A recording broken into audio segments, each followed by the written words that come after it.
Yeah, so he, he broke out of his cage twice.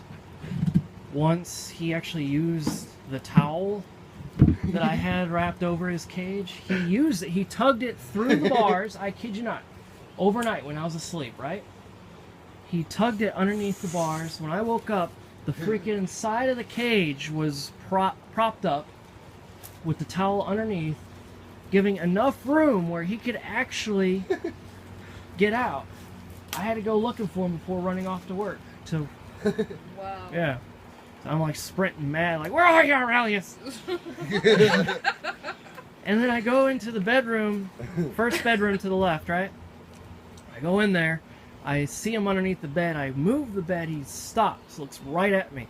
I reach down to pick him up, and he positions himself so that his head is where, you know, where the thumb is, you know, the opposite end of your hand where the thumb's not, where you don't really have much of a grip. And he got out of my hand before I could really clench it. He was already on the other side of the room before I could turn and look at him. And I've seen him twice break out of his ball, but he has broken out of his ball several times. Where if I don't hear him bumping into things, I have to go look and investigate because he would have broken out. He actually, I watched how he would break out of his ball.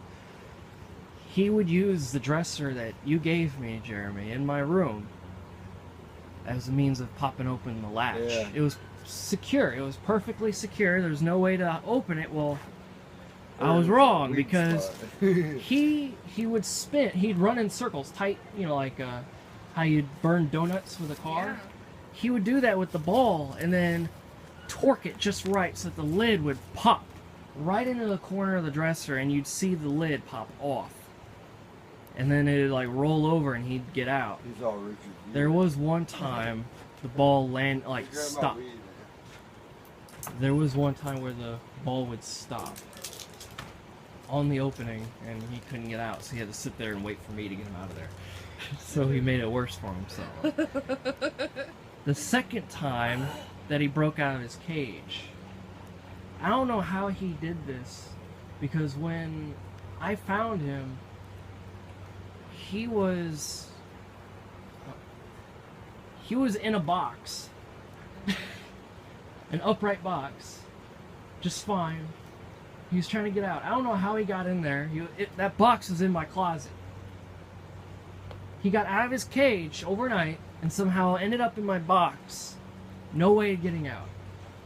None at all. Well, you lucked out there. Yeah, I lucked out. He didn't. That's what I said. You lucked out. I don't know how long it took him, but he was still wide awake trying to get out before I could get to him. I was hearing him scurrying. So, that was 2 times he got out of his cage overnight. One time I left the hatch open so I can go do, I think I was cleaning something, I forget what.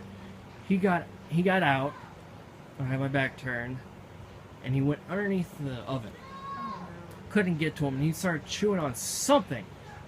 And that's when you start to worry, because you know, if you don't really sleep underneath something for a while, and he starts nibbling on something, what on earth could he be nibbling on?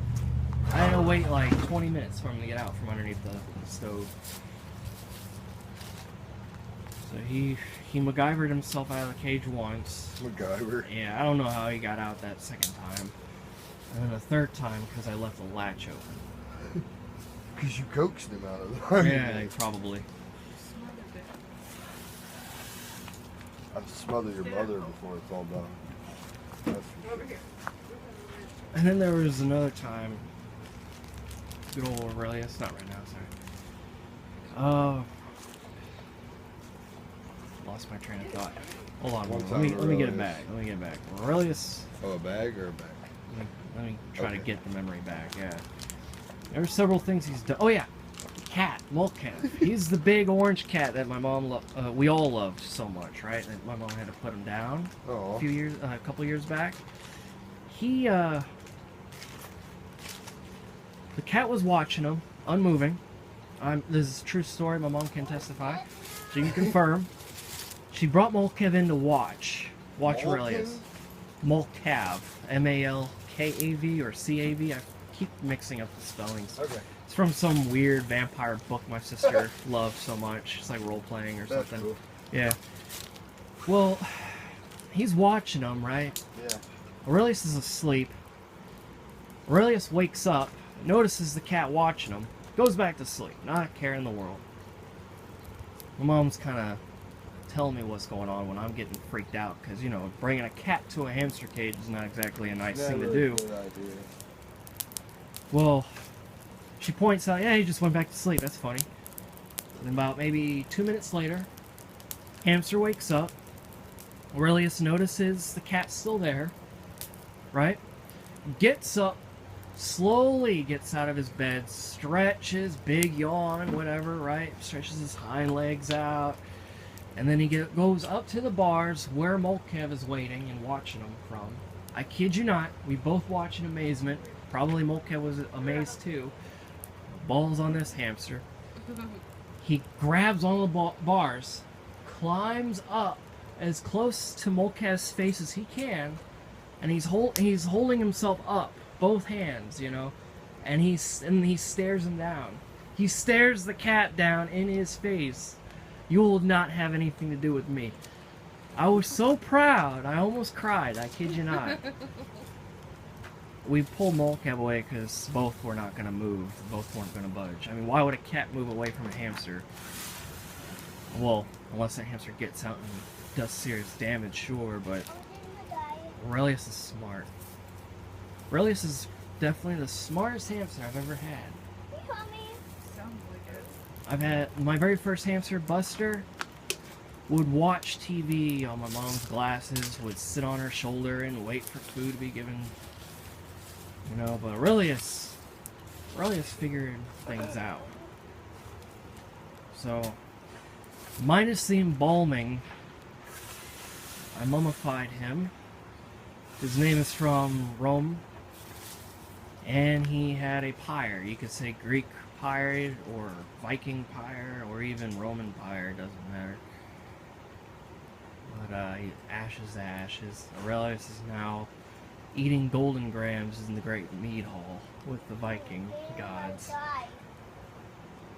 And because he was so tenacious to getting out, Aurelius is now no longer just Aurelius the hamster, he's now Aurelius the Karl. Free man. The Karl? The Karl, K-A-R-L.